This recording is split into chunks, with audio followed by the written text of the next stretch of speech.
नमस्कार मंडळी, मी आज आलेली आहे मोरिया हॉस्पिटल व प्रसूतीगृह येथे. माझ्यासोबत आहे अंकिता, माझी फ्रेंड. कशी आहेस? मस्त, तब्येत कशी आहे? व्यवस्थित. आणि मी या हॉस्पिटल बद्दल बरंच कौतुक ऐकलं होतं. मग म्हटलं की चला, आता अंकिताचं नाव इथे नोंदवलेलं आहे तर आपण तिलाच विचारूया. कधी तू इथे तुझं नाव नोंदवलं आहे अंकिता? 7 महिन्यांपासून. तर आपण आज जाऊया आणि पाहूया की इथे कोणत्या कोणत्या फॅसिलिटीज आहेत. चला आज जाऊया. चला. या माझ्यासोबत.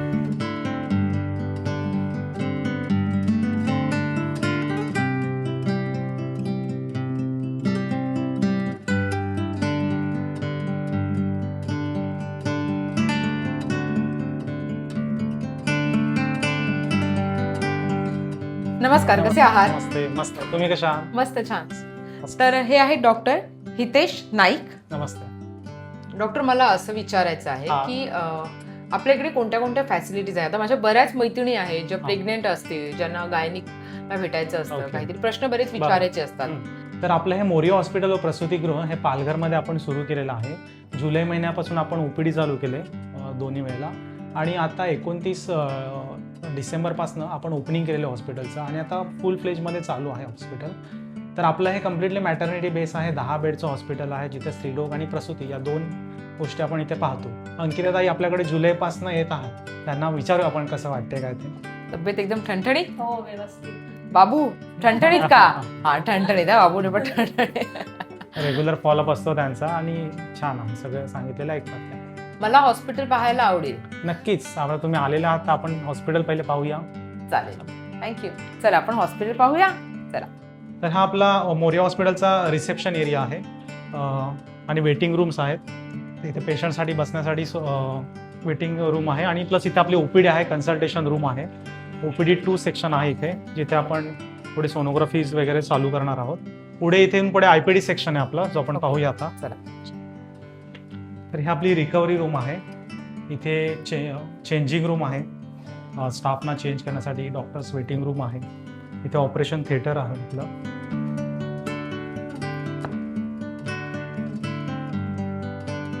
मॉडर्न इक्विपमेंट सगळे आहेत आपल्याकडे. इथे सगळे सिझेरियन सेक्शन, इतर ऑपरेटिव्स होतात इथे, प्रोसिजर्स. आणि आपल्याकडे एक स्वतंत्र अशी लेबर रूम आहे जिथे डिलिव्हरीज आपण करतो. तर आजच आपल्याकडे एक डिलिव्हरी झालेली आहे, आणि त्या बच्चीसाठी आम्ही तयारी केली होती. अरे, बलून्स वगैरे लावलेले का? आपल्याकडे फोटोथेरपी मशीन्स आहे, जे की न्यूनेटल जॉन्डिससाठी आपण यूज करतो त्याचा.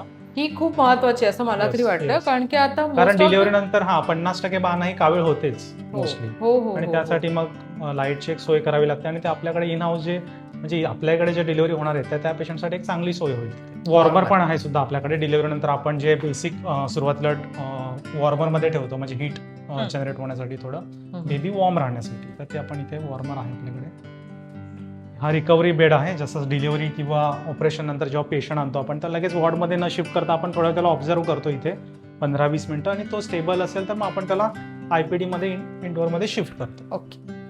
तर हे मेडिकल आहे आपल्या इन हाऊस हॉस्पिटलमध्ये. आणि ही आपली एक छोटी पॅन्ट्री आहे. जर इथे पेशंट सुद्धा असतात त्यांच्यासाठी सुद्धा आपण, त्यांना काही लागलं, काही गरम करायचं असेल फूड वगैरे किंवा चहा, तर आपण ती सोय ठेवलेली आहे इथे. आणि पुढे हा आपला आयपीडी विभाग आहे, म्हणजे आंतररुग्ण विभाग. इथे आपण पेशंट्स ऍडमिट करतो.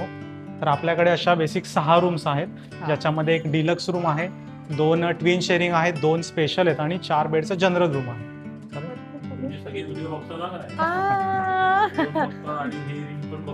अच्छा, तुम्ही व्हिडिओ पाहता म्हणूनच मी तुम्हाला भेटायला डायरेक्ट हॉस्पिटललाच आले. अरे वा, मस्त. कधी झालं बेबी?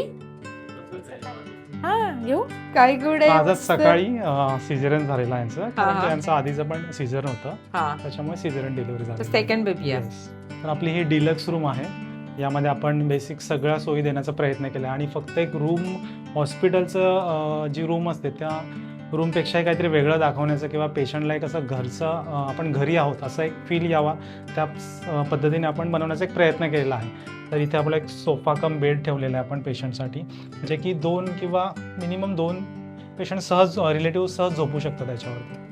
प्लस एक बेड आहे ICU टाईप, आणि एक पाळणा आहे जो की बऱ्याच ठिकाणी नसतो, तर हा एक पाळणा ठेवलेला आहे. प्लस पेशंटला जेवणासाठी एक ओव्हरहेड टेबल आहे, TV तर आहेच, प्लस फ्रीज आणि मायक्रोव्हन सुद्धा आहे पेशंटला, अरे वा. आणि एक अटॅच वॉशरूम सुद्धा आहे. जेवढं चांगलं देता येईल पेशंटला तेवढा एक प्रयत्न केला. आणि लॅक्टेशन कन्सल्टेशन आपल्याकडे येतात, कारण मी ओळखलेली आहे पालघरमध्ये बऱ्याच पेशंटना प्रॉब्लेम येतोय तो लॅक्टेशनचा. आणि एकदा डिलिव्हरी झाली की फार लक्ष देत नाही आपण काही गोष्टींकडे. म्हणजे पेशंट कपल्स काही सिंगल असतात किंवा घरी जेवढा अनुभव नसतो कधी कधी आई किंवा सासूंना पण, असं पण होतं. तर त्यांच्यासाठी एक लॅक्टेशन कन्सल्टेशन मिळालं तर त्यांना तेवढाच फायदा होतो नक्की. पुढे छोट्या छोट्या ज्या क्वेरीज असतात त्या सॉल्व्ह होतात त्यांच्या. तर तो एक प्रयत्न केला आणि ती आपल्याकडनं फ्री एक सेवा आहे इथे पेशंटसाठी आपण देतोय ती. मस्त, छान.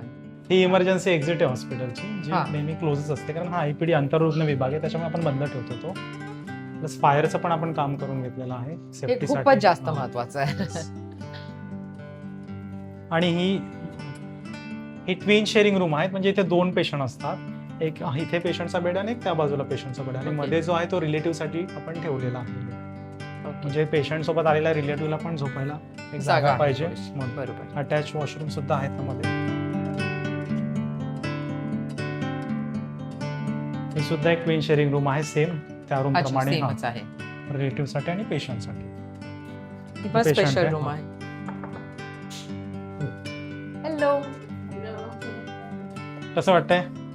बरं. तर ही आपली डिलक्स स्पेशल रूम आहे आपली ही. अच्छा, हा. आणि इथे पण एक रिलेटिव्हचा पण बेड ठेवलेला आहे. प्लस याचा फायदा बघताय तुम्ही, सगळं सामान ठेवलेलं आहे. ठेवण्यासाठी कुठेही सामान इतर दिसत नाही, तर हा, ते आतमध्ये आपण बरोबर ठेवलेलं जागेमध्ये असतं. जातंय का? जास्त काही न करता एक 2 बॉक्सेस ठेवले, रिलेटिव्हचा बेड आणि हा पेशंटचा बेड आहे. कधी झाला बाबू यांचा? यांचा डे 3 आहे, परवाच्या अच्छा, दिवशी. 3 हा. दिवस झाले. कशी आहे तब्येत? माहिती कशी दिली मॅडमनी? तर आपल्या मॅडम ज्योत्स्ना असगावकर मॅडम आहेत, वाडिया हॉस्पिटलमध्ये त्या सेवा देत आहेत तिथे. तर आज त्या पालघरला येऊन मोरिया हॉस्पिटलमध्ये त्यांनी दोन्ही पेशंटला खूप चांगल्या प्रकारे समजवलं आणि नक्कीच त्यांच्या ज्या काही शंका असतील त्यांचं नक्कीच निराकरण झालं असणार आहे. त्यांनी बरेच प्रश्न असे सॉल्व्ह केले हा. की जे यांना ते आम्हाला माहिती नव्हतं, कारण तिचं सेकंड बेबी होतं. तिला छोट्या छोट्या गोष्टी ज्या तिने पहिल्या वेळी जे सहन केलेल्या, म्हणजे हा, हा. फॉर एक्झाम्पल निप्पल पेन आहे, निप्पल क्रॅक हा, आहे, हा, हा. बोथ साईड फिडिंग नाही करायचं, एका वेळी एकच स्तन द्यायचं असतं पूर्णपणे, का द्यायचं असतं. पण आपल्याला कसं आई सांगते तेच आपण करतो, कैचीमध्ये बरोबर. पकडा ब्रेस्ट किंवा दोन्ही साईडला थोडं थोडं थोडं पाजवा. असं नाही करायचं आहे. त्याच्याने ते असं पाणी होतं. जातं फक्त. Exactly. हा. त्या गोष्टी खूप म्हणजे कमी लोकांना माहिती. जेव्हा कोणी लॅक्टेशन आहे किंवा एखादी सिस्टर म्हणजे आहे तिला नॉलेज, ती सांगते किंवा डॉक्टरांना माहिती आहे, एखाद्या गायना सांगते, तेव्हा त्यांना माहिती असतं. हा. अदरवाईज ते तसंच करतात की कैचीमध्ये पकडायचं आणि निप्पल दोन्ही खूप- बाजूने हाफ ऑफ खूप द्यायचं. जास्त खायचं, हा. आणि हे सगळं मी ते असं काहीच नसतं की मी समजा काही खाल्लं तर माझ्या बाळाला असं होतं, हे सगळं. तर त्या गोष्टी काउन्सिलिंग मध्ये समजून जातात छोट्या की. आणि कधी कधी फॉर्म्युला बंद केल्यावर कळत नाही की बाळाचं पोट भरलंय की नाही, तर त्याचे काय चिन्ह आहेत, कसं आपल्याला बाळ उठवायचं आहे, की बाळाचं पोट भरलेलं कोणत्या कोणत्या गोष्टींनी कळणार की हा बा माझ्या बाळाचं पोट भरलेलं आहे. या सगळ्या गोष्टी काउन्सिलिंग छोट्या समजून जातात. प्लस ही सुद्धा एक स्पेशल रूम 2 आहे. अच्छा, इथे पण आहे हा, special. हीच पण स्पेशल आहे. रिलेटिव्ह बेड आहे, अटॅच वॉशरूम आहे, पेशंटचा बेड आहे. जनरल पेशंटसाठी एक सेपरेट इथे जवळच वॉशरूम ठेवलेला आहे. Washroom, अच्छा. एक रिसेप्शन आहे की जेणेकरून इथे आयपीडी मध्ये असणाऱ्या पेशंटसाठी एक रिसेप्शन ठेवलेलं आहे इथे. एक पेशंट डिस्चार्ज झाले त्याच्यामुळे मेडिसिन्स अरे वा, हे मस्त केलंय. तर हे हे सगळ्यांना खूप आवडलेलं आहे. हे खूप हे छान आहे. क्रॅडल मी अटॅच ठेवलेले आहेत आणि ते आपण काढू सुद्धा शकतो. म्हणजे जेव्हा असं पेशंटला वाटेल की उतरायचंय रात्री, तेव्हा आपण काढून बेडच्या खाली ठेवून बेबीला आईच्या शेजारी देऊ शकतो आपण. आणि Okay. जेव्हा वाटेल तेव्हा दुपारी क्रॅडल मध्ये ठेवून आपण त्याला तिथे ठेवू शकतो. अरे वा, छान आहे. तुम्हाला कसं सुचलं हे? बऱ्याच ठिकाणी पायाच्या बाजूला असतं, पण तिथे कसं मदरचा पाय लागतो असं होतात. हा, हा. हा, तर मग हे कस्टमाइज करून घेतलेलं आहे मी. अच्छा, येस. मस्त. पण छान आयडिया केली आहे ही. मला Okay. आवडली ही आयडिया. मस्त आहे. 4 बेड आहेत आपल्याकडे जनरल. अच्छा, हा ना. आणि जवळच त्यांचं मग वॉशरूम जवळच आहे, सेपरेट जनरलचं आहे फक्त हे.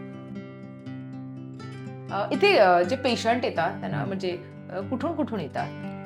मोस्टली आता बघा, आपण पालघर तालुक्यामध्ये राहतोय आणि आपलं जे हॉस्पिटल आहे मोरिया हॉस्पिटल प्रसूतीगृह, ते पालघरमध्ये मेन म्हणजे टेंबोडे रोड आहे, गणेश कुंडाच्या बाजूला, धनानी मोटरच्या शेजारी तिथे आहे, ग्राउंड फ्लोअरलाच आहे. तर आपल्याकडे जो येणारा क्राऊड आहे मोस्टली, तर तो मनोरपासनं, बोईसरपासून आणि त्यांच्यामध्ये जी गावं आहेत तिथनं, प्लस सातपाटी, शिरगाव, वडरई या बाजूची सुद्धा पेशंट्स आपल्याकडे आहेत. तर जुलैपासून आपण जशी ओपीडी चालू केले आणि आपण जसं पेशंट आपल्याकडे येतात तर रिस्पॉन्स चांगला आहे आणि जसं ज्या ताईसुद्धा येतात त्यांना पण आवडलेलं आहे इथलं. फक्त हॉस्पिटल म्हणजे एक हॉस्पिटलमध्ये गेल्यानंतर जो पेशंटला फील येतो ना की हॉस्पिटलमध्ये, आणि मग बऱ्याच पेशंट म्हणतात की डॉक्टर्स बोलत नाही आमच्याशी, तर मला ते पर्सनली आवडत नाही. की आपल्याकडे जर पेशंट येतो ना तो इथून समाधानी गेला पाहिजे.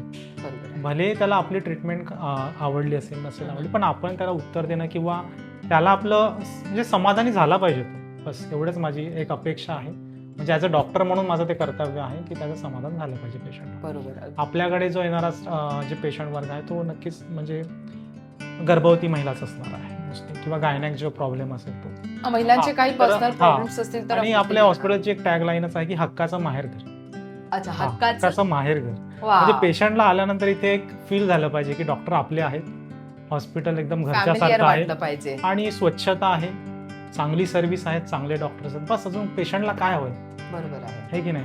ट्रीटमेंट सगळीकडे होते, सारखी होते, डिलिव्हरी नॉर्मल होतात, सिझेरियन होतात, पण डॉक्टर म्हणून आपण एक जी आपली इमेज असते ती एक चांगली ठेवली पाहिजे. म्हणजे पेशंटचं समाधानी झाला पाहिजे पेशंट, एवढंच माझं ते म्हणणं बरोबर आहे. आहे. जसं आता पण मध्ये तुम्ही पालघरमध्ये आहात, हां. काही असं गरजेचं नाही की पालघर मधलेच आहात मग तुम्ही पालघरचे तिकडे पेशंट येणार. ते पेशंट कुठूनही हां, patient कुठूनही. It's all depend on sir. त्यांना जर आपली सेवा आवडली, त्यांना हॉस्पिटल आवडलं, डॉक्टर्स आवडले, स्टाफ आवडला, आपल्या तर सगळ्या पेशंट कुठूनही फॅसिलिटीज येतो, फोन करतात सर की तुम्ही आहात का, आज मी येते, मी इथून येते. जर आपण त्यांना म्हटलं ताई तू तिकडेच आहेस ना, मग तिथे ट्रीटमेंट घे ना, तुला लांब यायला होईल प्रवास. नाही सर मी येते, मी येते, तुम्ही आहात का सांगा. असं पण काही पेशंट आहेत. कधी कधी मग पेशंट खूप घाबरलेला असतो, त्यांना खूप टेन्शन असतं, म्हणजे काही ज्या गोष्टी आहेत फर्स्ट ट्रायमिस्टरमध्ये, तर आपण त्यांना ते नक्कीच म्हणजे मार्गदर्शन करतो, काही गोष्टी असतात त्या समजावून सांगतो, जेणेकरून पेशंट आपल्याकडे पुन्हा येईल. नक्कीच आपली त्याला सेवा आवडेल हॉस्पिटलची. तर खूपच छान वाटलेलं आहे आणि त्यांच्याकडून डॉक्टरांकडनं खूप छान माहिती मिळाली आहे डॉक्टर हितेश यांच्याकडनं. तर आमच्या पालघरमध्ये हे मोरिया हॉस्पिटल सुरू झालेलं आहे. तर मला असं वाटतं माझ्या मैत्रिणींनी एकदा जर तुम्हाला गायनिकचं काही कन्सल्ट करायचं असेल तर तुम्ही कन्सल्ट करू शकतात आणि जर प्रसूती करायची असेल तरी तुमचं नाव नोंदवू शकता. येस, नक्की. स्क्रीनवरती आपण कॉन्टॅक्ट डिटेल्स देऊया का इकडची? येस चालेल. सो स्क्रीनवरती मी तुम्हाला कॉन्टॅक्ट डिटेल्स देते, तुम्ही नक्कीच येऊ शकतात ना सगळेजण? हो नक्की. अंकिताला भेटा आले का? आता बघूया अंकिताला काय होणार आहे ते काय लवकरच आपल्याला. तर मंडळी पुन्हा भेटूया. मस्त राहा, स्वस्त राहा, फिरत राहा आणि स्वतःची काळजी घेत राहा.